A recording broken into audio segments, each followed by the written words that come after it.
Halo semuanya, perkenalkan nama saya Kalisana Lendra Putri dengan NPM 70222113. Perkenalkan, nama saya Zakeda Andria dengan NPM 7022210014. Halo, nama saya Najwa Kailemawan dan NPM 7022210012. Halo semuanya, perkenalkan nama saya Kesel Matthew Helwalderi dengan NPM 7022100041. Assalamualaikum warahmatullahi wabarakatuh. Halo teman-teman.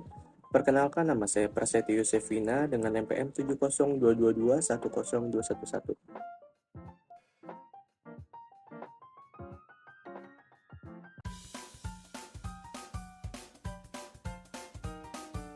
Baik, dalam video ini kami akan mengambil sebuah topik yaitu demam berdarah denggi yang kini marak terjadi di Indonesia.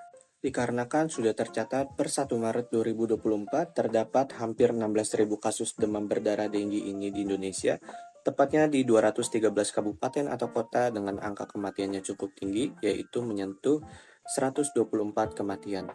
Alasan kami mengambil topik ini dikarenakan terus bertambahnya kasus demam berdarah denggi ini di Indonesia, yang dimana kita harus selalu siap sedia untuk melakukan pencegahan dan pengobatan demi menghindari penyakit tersebut dan menurunkan angka kasus demam berdarah denggi ini di Indonesia.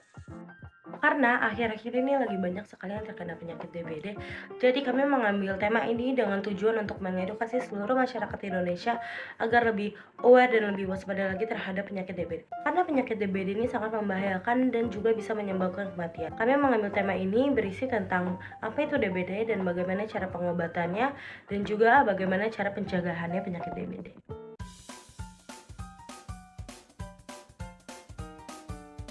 Buat kalian yang belum tahu tentang penyakit DBD itu adalah penyakit demam berdarah. Penyakit demam berdarah ini disebabkan oleh virus dengue yang ditularkan oleh nyamuk Aedes aegypti dan Aedes albopictus. Nah, gejala dari penyakit ini adalah demam tinggi, nyeri otot dan sendi, sakit kepala, mual, muntah, dan ruam kulit. Virus ini pertama diisolasi pada tahun 1943 dan tersebar terutama di daerah tropis dan subtropis.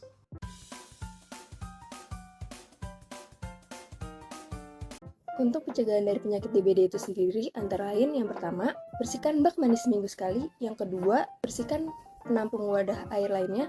Yang ketiga, gunakan krim lotion atau krim nyamuk lainnya. Yang keempat, pasang kasa atau kelambu nyamuk. Yang kelima, lakukan fogging selama seminggu sekali. Yang keenam, jangan menggantung baju di sembarang tempat. Yang ketujuh, lakukanlah vaksin DBD.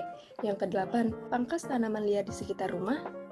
Untuk pengobatan dari penyakit demam berdarah itu sendiri, yang pertama, konsumsi obat penurun panas untuk menurunkan demam. Yang kedua, konsumsi air putih dalam jumlah yang cukup untuk mencegah dehidrasi. Yang ketiga, pantau frekuensi buang air kecil dalam jumlah urin yang keluar.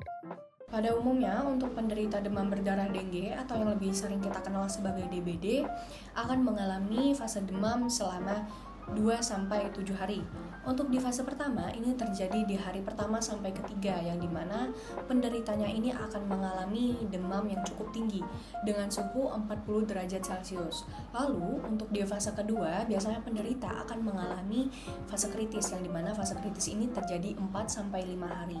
Dan juga untuk penderitanya ini akan mengalami penurunan demam sekitar 37 derajat Celcius. Penderita juga dapat melakukan aktivitas kembali seperti semula. Dan juga untuk di fase ini, apabila demam berdarah tidak mendapatkan penanganan yang cukup baik, maka akan terjadi hal yang fatal, yaitu penurunan trombosit secara drastis sehingga terjadinya pemecahan pembuluh darah atau pendarahan. Nah, lalu untuk di fase yang ketiga ini akan terjadi di hari ke-6 sampai ke-7, di mana penderitanya akan merasakan demam kembali, yang dimana pada fase ini biasanya disebut dengan fase pemulihan. Dan di fase inilah trombosit akan perlahan naik seperti dahulu kala.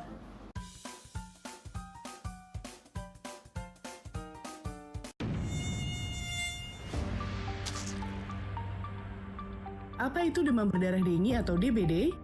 Demam berdarah adalah infeksi virus dengue yang ditularkan melalui nyamuk ke manusia. Adapun gejala DBD diantaranya demam, muncul bintik kemerahan, nyeri sendi, hingga manifestasi perdarahan. Pencegahan DBD dapat dilakukan dengan kegiatan pemberantasan sarang nyamuk 3M+. Melalui satu rumah satu jumantik, dalam setiap rumah terdapat satu orang juru pemantau jentik yang bertanggung jawab dalam pemantauan dan pemberantasan jentik di rumah masing-masing.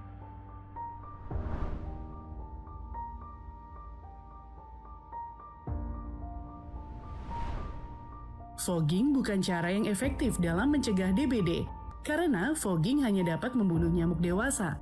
Sedangkan pemberantasan sarang nyamuk atau PSN dapat memutus mata rantai siklus perkembangbiakan nyamuk. Pesan ini dipersembahkan oleh Dinas Kesehatan Provinsi Jawa Timur.